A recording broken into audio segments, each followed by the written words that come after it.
Welcome to this masterclass. If you are joining us today, it means you're absolutely ready to move past symbolic environmental gestures and step directly into the realm of verifiable, high-impact execution. We are way past the era where a one-day photo op or a poorly planned sapling drive cuts it. Today, we're focusing on the elite, professional execution of environmental strategy. We're talking rigorous science, strict corporate compliance, and undeniable, trackable results. Let's get started. Okay, let's look at the curriculum for today's session. We'll be moving through a progressive framework.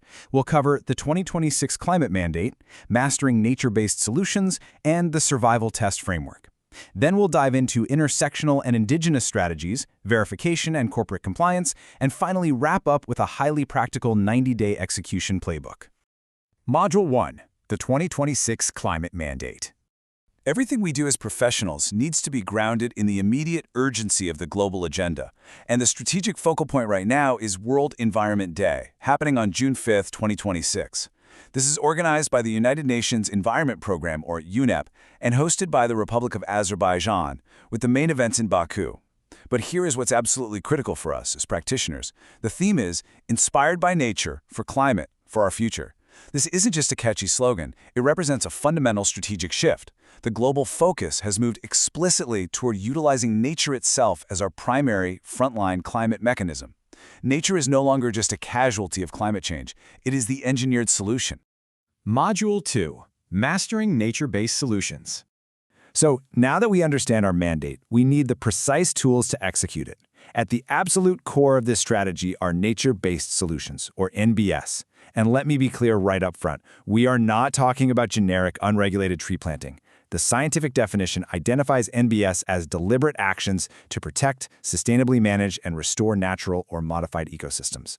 Crucially, these interventions have to do two things at once: address societal challenges like food security or disaster risk, while simultaneously providing measurable biodiversity benefits. Think of it as engineered ecological preservation. To actually operationalize this, we break NBS down into three specific strategic categories. First up is protection. This means preserving existing ecosystems, like old-growth forests, which provides massive value through avoided emissions.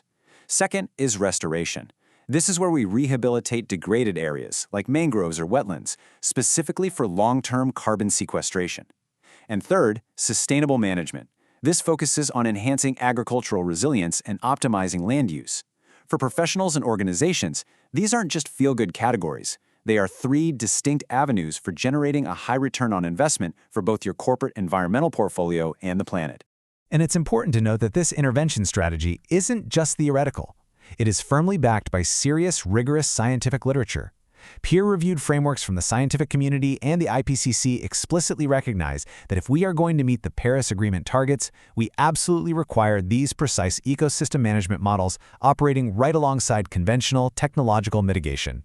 To really understand the scale of what we're talking about, consider this number, 37%. The scientific consensus shows that nature-based solutions can provide up to 37% of the cost-effective climate mitigation we need by 2030 to hit our global targets. That is a heavy-hitting strategic data point. It proves, without a doubt, that investing in ecosystem restoration is literally one of the most efficient, high-leverage actions an organization can take right now. Let's ground that data in a very real-world application. Cities produce over 70% of global emissions, and they are facing extreme, fast-growing heat risks. But implementing urban green infrastructure can cool these cities down by up to 4 degrees Celsius. By actively mitigating the urban heat island effect, these localized nature-based solutions significantly improve human survival rates, they drastically cut down on the energy emissions from artificial cooling, and they directly elevate the quality of life for millions of people. It is a massive, tangible impact. Module 3, the Survival Test Framework. Understanding the science is really only half the battle.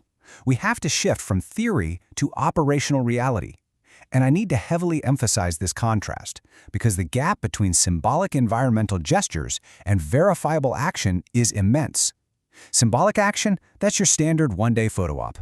Saplings are planted in the morning, people take pictures, it goes up on social media, and by lunch, the site is completely abandoned. Unmonitored plantation drives like this frequently result in catastrophic failure rates. Verifiable action, on the other hand, is completely different. It requires geotagging, IoT tracking, and critically, funded maintenance well past the day of the event. The survival test asks one brutally simple question. Will your project still exist and deliver value 3 months after it's launched? Now, what's really interesting is what happens when you actually apply that test and transition to verifiable action. By utilizing IoT sensors, dedicated field teams, and a locked-in maintenance schedule, professional programs, like those run by Sankalpa Taru, for example, achieve a massive 92% tracked survival rate. That is exactly the difference between a hollow PR claim and an auditable, bulletproof environmental record. Module 4, Intersectional and Indigenous Strategies. Listen, professional environmental action cannot be decoupled from human sociology and community structures. If we want to execute effectively, we must master the concept of intersectionality. This framework examines how characteristics like race, class, and gender intersect and interact with power structures to compound climate vulnerability. The data tells us that individuals with multiple vulnerable identities, take poor women of color for example, often bear the absolute heaviest economic and physical costs of the climate crisis. When we design our solutions, recognizing these compounding identities is what ensures our strategies are not just equitable, but actually effective on the ground. This socio-ecological approach extends directly into indigenous stewardship. Just consider the fact that nearly 70% of the world's wetlands have been lost since 1900. Yet, studies consistently prove that areas governed by indigenous communities maintain significantly stronger ecological integrity. Integrating traditional knowledge and ensuring free, prior, and informed consent, or FPIC, are not merely ethical checkboxes to tick off. They are absolute, practical prerequisites for ensuring your conservation outcomes are durable and successful over the long term. Module 5, Verification and Corporate Compliance. All right, this brings us to a highly practical framework, especially for the CSR leaders and finance professionals tuning in. If your environmental activity falls under statutory spend in India, absolute precision is non-negotiable. Your activities must align directly with Schedule 7 Clause IV of the Companies Act 2013. You have to document your baseline data and survival tracking from day one to actively support your CSR2 filing. Furthermore, if you're a listed company, this verifiable action directly feeds your business responsibility and sustainability reporting, specifically Principle 6 on environment and Principle 8 on inclusive growth.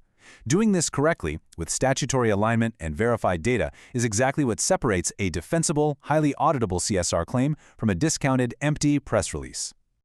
Module 6, the 90-day execution playbook. We've covered the science, the sociology, and the compliance. Now let's move to the final piece, the execution workflow. Because the real work of World Environment Day begins the day after. Here's your playbook.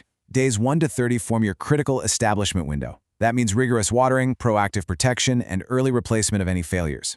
By day 60, you must execute an interim check to correct any emerging problems with the site or your infrastructure. Finally, by day 90, you conduct the ultimate survival verification. You pull the data, you analyze the survival rate, and you report the verified outcomes. This systematic process is exactly how you prove your impact.